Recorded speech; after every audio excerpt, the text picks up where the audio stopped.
Members of the Standing Rock Sioux tribe, along with other water protectors, have now been relentlessly protesting the construction of the Dakota Access Pipeline for many months, and they have been met with nothing but state-sanctioned violence, militarized police officers in riot gear.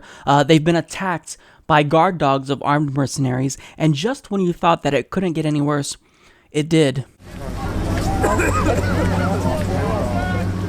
Nearly everyone in the crowd is coughing, spitting up due to the heavy amounts of tear gas they're firing into the crowd.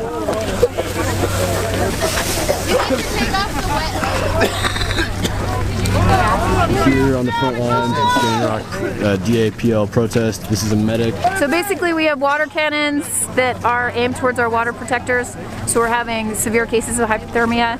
They are aiming for people's hands. I took one patient that had the skin shot off of his finger, so he was down to the bone. They're also aiming for the heads. There was another brother that got shot in the head and was losing consciousness. So it's pretty deliberate and it's pretty violent. Woman got shot in the head too, said this gentleman. It's a supply run basically, coming back to the front lines.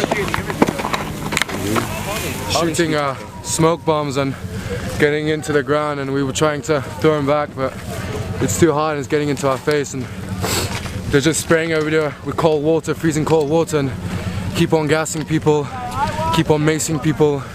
This is not okay. We're here to be peaceful. Two guys coming down up front.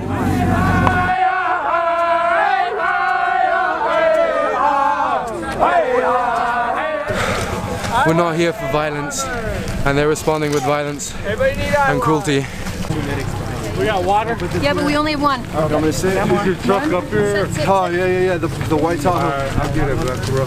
He also needs a blanket. Who has a blanket? There's a blanket right behind him. Honestly, when someone came and put a blanket on me earlier, it just pushed the fucking water under my skin and made me colder. Does anyone have a flashlight? I took my jacket off. I had more layers.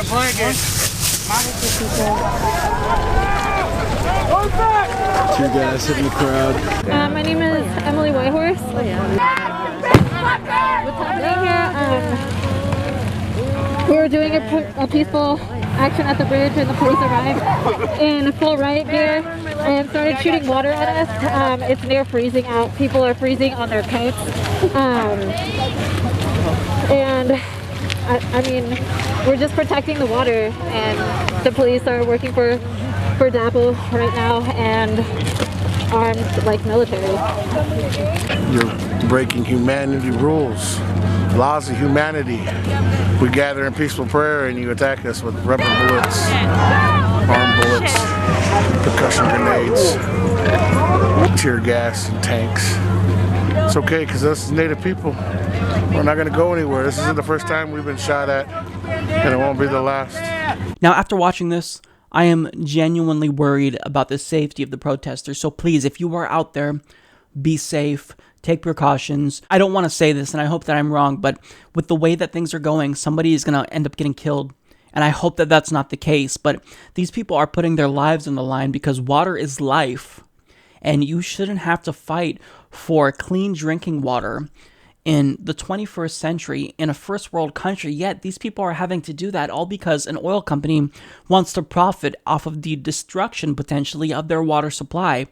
It's despicable, it's disgusting, and their First Amendment rights to peacefully assemble and protest are being denied. If you can no longer come out and state your grievances with a company that wants to violate the sovereignty of a Native American tribe, one of the largest in the country, and make their drinking water vulnerable, then this isn't a democracy. If you can't protest that, we don't live in a democracy anymore.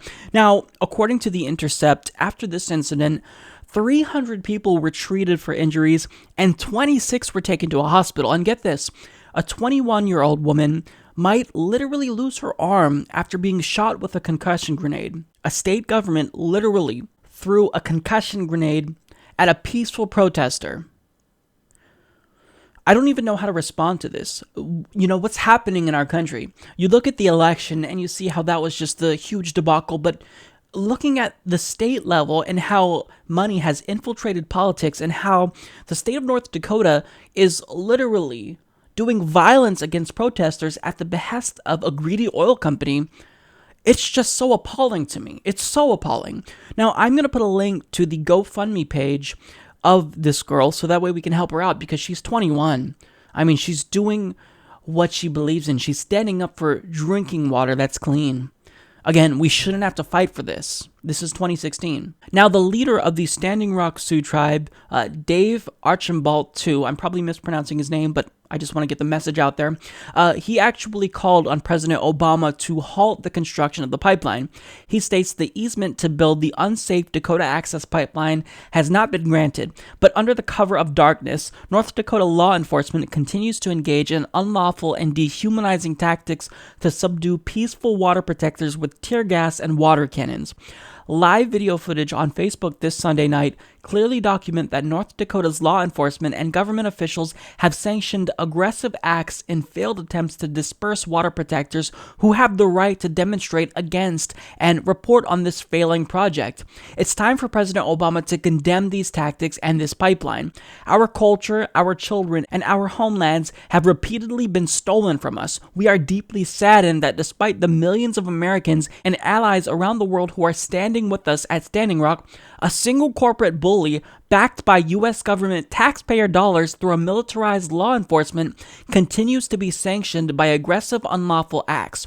President Obama, this cannot be your legacy. But unfortunately, this is. We know that he temporarily halted the construction of the pipeline, but again, we got an update and he said that he wants to wait a couple of weeks and see how this plays out. Right now, the Army Corps is examining whether there are ways to reroute this pipeline in a way. Right. So we're going to let it play out for several more weeks and determine whether or not this can be resolved in a way that I think is properly attentive to the traditions of the first Americans. You were elected to represent the people. You told us that you would usher in an era of change in U.S. politics, and by remaining silent on one of the biggest issues, if not the biggest issue right now in the country, it makes you a coward, and you are taking a huge shit all over your legacy, Obama, if you don't speak up. Now, we have people like Bernie Sanders relentlessly advocating on behalf of the Standing Rock Sioux tribe, along with other water protectors. We have people like Tulsi Gabbard, who are coming out and urging President Obama to remove the company's construction permits, so that way they just can't build this pipeline. Now, my question is, where's the media? We saw a fraction of coverage for a second when Shailene Woodley, an actress who was protesting on behalf of the Standing Rock Sioux tribe, was arrested. We saw that covered for a little bit. And now they're silent. Where is progressive lions like Elizabeth Warren? Because she's someone who, when she speaks, the media pays attention. So if she just makes a simple tweet, this could really draw a lot of media coverage of it. But, I mean, she's remaining silent.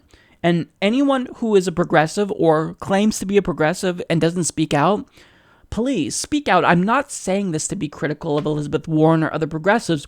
I'm genuinely asking you to help out these protesters. Just saying the words, "Stop the Dakota Access Pipeline," could make a huge difference. But silence is deafening. And with an issue this big, with lives now literally being on the line, you cannot afford to be silent. So my message is, please, if you're protesting, be careful, protect yourself. And again, if you're not there, let's do what we can to help them. Support the GoFundMe page.